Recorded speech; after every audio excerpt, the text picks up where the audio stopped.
Assalamualaikum warahmatullahi wabarakatuh. Perkenalkan dulu, nama saya Putra Bagus Giga Prakoso. Di sini saya akan memaparkan sedikit tentang analisis studi kasus yang berkaitan dengan kompilasi hukum ekonomi syariah. Nah, sebelum saya memaparkan studi kasus saya mohon maaf atas kebisingan yang terdengar nantinya, dan saya juga mohon maaf apabila ketidakmampuan saya dalam memaparkan hasil analisis studi kasus saya. Dan biografi saya sendiri atau identitas saya sendiri ada di deskripsi, bisa dilihat di deskripsi. Di sini saya akan memaparkan tentang jual beli online dalam pandangan kompilasi hukum ekonomi syariah. Kita kupas satu persatu dulu dari definisi. Definisi jual beli sendiri adalah proses di mana penjual barang antara penjual barang dan pembeli barang melakukan transaksi dan keduanya saling setuju dan barang diserah terimakan oleh penjual kepada pembeli. Kemudian definisi dari online shop sendiri yaitu proses pembelian barang atau jasa melalui internet atau media sosial yang kita miliki pada zaman sekarang ini. Tidak hanya melalui aplikasi online shop, tapi media sosial pada zaman sekarang ini juga marak akan perkembangan atau bisa dikatakan media sosial kini juga bisa menjadi lapak sendiri bagi penggunanya. Nah, lanjut kemudian kasus dalam jual beli online. Kasus dalam jual beli online yang paling sekali kita dengar atau yang paling sekali marak di Indonesia yaitu penipuan. Pada tahun 2021, Kominfo menerima laporan pengaduan sekitar 115.756 laporan pengaduan penipuan dalam online shop sendiri. Kemudian jika dibandingkan dengan tahun 2020, Kominfo menerima laporan pengaduan sebanyak 167.675 laporan pengaduan. Jika dibandingkan dengan tahun 2021, antara 2021 dan 2020, maka yang terjadi di tahun 2021 adalah kemerosotan laporan pengaduan, yang artinya penipuan dalam jual beli online itu sendiri sudah mulai sedikit-sedikit terus menurun, sekitar 50 ribuan pengaduan itu prospeknya itu turun. Hal ini diungkapkan oleh juru bicara Kominfo, Dedi Permadi, dalam yang saya kutip dalam cnnindonesia.com. Keunggulan dari jual beli online sendiri atau online shop itu sendiri yang pertama, ada beberapa keunggulannya. Kita tahu bahwasanya online shop sendiri sangat mudah sekali untuk berbelanja, sehingga kita tanpa perlu keluar rumah, hanya berada di dalam rumah saja pun kita bisa membeli atau menjualkan barang yang kita inginkan, menjual belikan barang yang kita inginkan. Yang kedua, praktis di mana saja dan kapan saja. Praktis di mana saja dan kapan saja. Masyarakat bisa bertransaksi atau berjual beli dimanapun dan kapanpun ia mau. selagi eh, masih ada apa namanya itu kekuatan signal maupun kuota yang kita miliki itu ada. Perlu diingat bahwasanya online shop itu sendiri adalah menggunakan jaringan internet, di mana kita bisa mengakses internet, kita bisa membuka lapak, kita bisa membeli barang dalam jual beli online itu menggunakan signal dan paket data. Kemudian yang ketiga, banyak diskon yang tersedia. Sering sekali kita dengar bahwasanya ada diskon gratis ongkir, diskon potongan harga sekian persen dan lain sebagainya. Nah, kemudian yang keempat, pilihan bervariasi, bermacam-macam pilihan ada di dalam jual beli online shop. Bahkan semua kebutuhan kita ada di dalam online shop itu sendiri. Yang kelima, semua kebutuhan kita terdapat dalam online shop. Semua. Mungkin ada 1-2 yang kita inginkan tapi tidak dijual belikan dalam online shop. Tapi mayoritas, paling banyak sekali, sering entah apapun itu ya, pasti ada dalam jual beli online shop. Mungkin sangat jarang sekali melihat barang yang kita cari atau mencari barang kebutuhan yang kita cari itu tidak ada dalam jual beli online.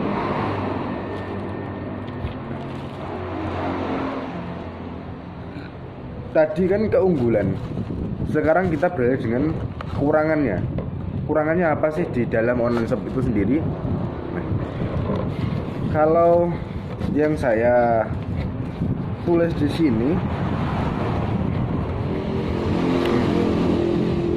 yang pertama, barang tidak bisa dicoba terlebih dahulu, sehingga seringkali ditemukan beberapa barang atau sebagian barang yang tidak sesuai dengan keinginan kita. Karena barang tidak bisa dicoba atau tidak bisa dilihat secara langsung oleh pembeli, maka yang sering terjadi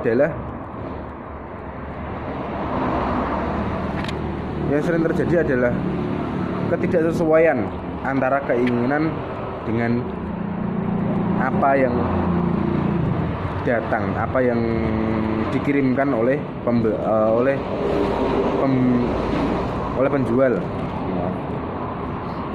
Kemudian yang kedua, seperti yang saya jelaskan di awal tadi, bahwasanya maraknya kasus penipuan. Rawan sekali akan penipuan dalam jual beli online itu sendiri. Entah itu penipuan berupa kita sudah membayarkan transaksinya, sudah selesai pembayaran, tapi barang tak kunjung datang, ataupun penipuan terkait spesifikasi barang yang ada dalam foto maupun video yang dikirimkan itu tidak sesuai apa yang kita lihat pada saat barang itu datang. Seperti penipuan yang sering terjadi adalah seperti itu. Kemudian yang ketiga, menunggu pengiriman yang berjangka waktu sangat lama. Bahkan dalam beberapa kasus, pengiriman barang hingga sampai di tempat tujuan, hingga sampai di tempat pembeli itu sampai sekitar 1-2 minggu, bahkan ada yang 1 bulan dalam beberapa kasus. Tapi mayoritas barang itu terkirim dalam jangka kurun waktu 3-7 hari. Kemudian yang keempat, barang hanya bisa dilihat melalui foto maupun video. Nah, ini yang sering terjadi komplain dan lain sebagainya, karena kita hanya melihat barangnya melalui foto dan video. Kita tidak bisa melihat secara langsung bagaimana spesifikasi barang tersebut, bagaimana kualitas barang tersebut. Mungkin kita tahu, kita bisa mengetahui spesifikasi melalui komentar-komentar yang disediakan oleh penjual barang itu sendiri. Nah, komentar-komentar customer itu sendiri pun biasanya masih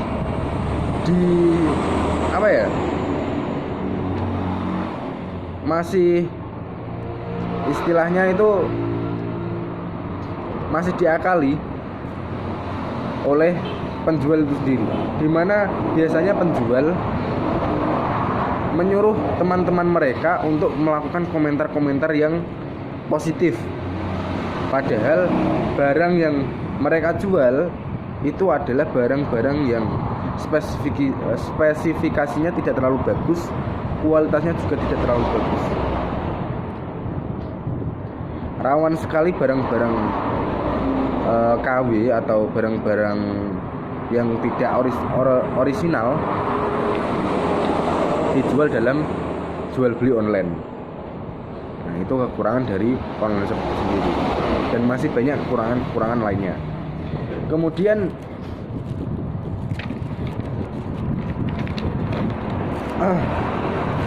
jual beli online itu sendiri termasuk dalam kategori baik salam. Baik salam itu adalah jual beli di mana pembeli harus memesan dahulu. Pembeli harus memesan terlebih dahulu, baru kemudian pembayaran dilakukan, dan selanjutnya pengiriman barang akan dilakukan. Jual beli online itu sendiri diatur dalam kompilasi hukum ekonomi syariah pasal 100 tentang akad baik salam yang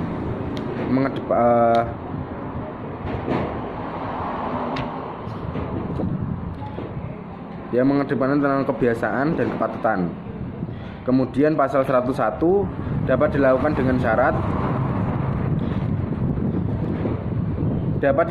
syarat kualitas dan kuantitas barang dengan spesifikasi yang jelas.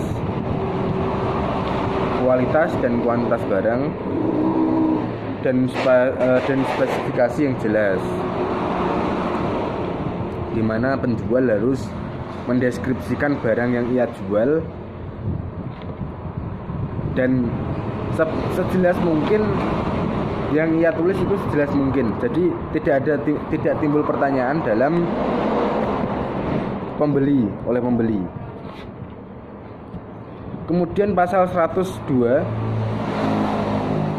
harus memenuhi syarat barangnya dijual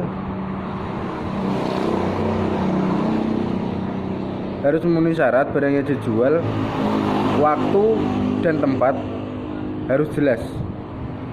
Barang yang dijual dalam pelaksanaan transaksinya, waktu dan tempat itu harus jelas. Waktu pembayaran. Dalam pasal 103, pembayaran dapat dilakukan di waktu dan tempat yang disepakati. Dan sekarang marak kalau jual beli online, kita biasa sering sekali menggunakan pembayaran via transfer dan lain sebagainya. Kemudian dalam fatwa DSN atau Dewan Syariah Nasional pada nomor 05/DSN-MUI /4 angka 4 Romawi /2000 tentang jual beli salam, itu yang pertama tentang ketentuan tentang pembayaran pertama, yang kedua ketentuan tentang barang, yang ketiga ketentuan tentang salam paralel, yang keempat penyerahan barang sebelum atau pada waktunya, 5 pembatalan kontrak, dan 6 perselisihan. Di sini banyak banyak aturan yang ditentukan oleh kompilasi hukum ekonomi syariah maupun peraturan-peraturan yang lain. Ada banyak sekali tentang peraturan-peraturan terkait dengan jual beli online yang diatur dalam kompilasi hukum ekonomi syariah maupun peraturan-peraturan yang lain. Ya. Tapi yang kita fokuskan di sini adalah pandangan jual beli dalam kompilasi hukum ekonomi syariah. Jual beli online dalam pandangan kompilasi hukum ekonomi syariah. Nah, kesimpulannya adalah di mana jual beli online itu sendiri juga diatur dalam kompilasi hukum ekonomi syariah tentang bayar salam atau termasuk dalam kategori bayar salam. Di dalamnya terdapat beberapa pasal yang mengatur tentang bayar salam itu sendiri. Kemudian DSN MUI juga memfatwakan tentang jual beli salam. Ada beberapa, ada 6 yang diatur dalam jual beli salam. Saran saya, ketika kita menggunakan atau ketika kita ingin berbelanja dengan menggunakan online shop, yang pertama adalah kehati-hatian kita dalam memilih barang. Yang kedua, kita lihat dulu spesifikasi dan kualitas barang yang dijual oleh penjual. Kemudian lakukan laporan pengaduan ketika kita menerima kecurangan atau ketika kita merasa ditipu oleh penjual barang itu sendiri. Jangan ragu-ragu untuk melaporkan atau mengadukan apa yang kita rasakan ketika kita merasakan hal ini adalah penipuan yang dilakukan oleh penjual barang dalam online shop itu sendiri. Mungkin hanya itu yang bisa saya sampaikan, dan kurang lebihnya saya mohon maaf. Di sini saya juga mohon maaf apabila di sini saya juga tidak memakai PowerPoint atau alat bantu yang lain. Saya hanya menjelaskan secara langsung. Saya minta maaf atas ketidakmampuan saya dalam memaparkan data atau mempresentasikan hasil apa yang saya teliti atau apa yang saya cari di sini. Hanya beberapa yang dapat saya sampaikan, dan pasti banyak kurangnya daripada lebihnya. Saya akhiri. Wassalamualaikum warahmatullahi wabarakatuh.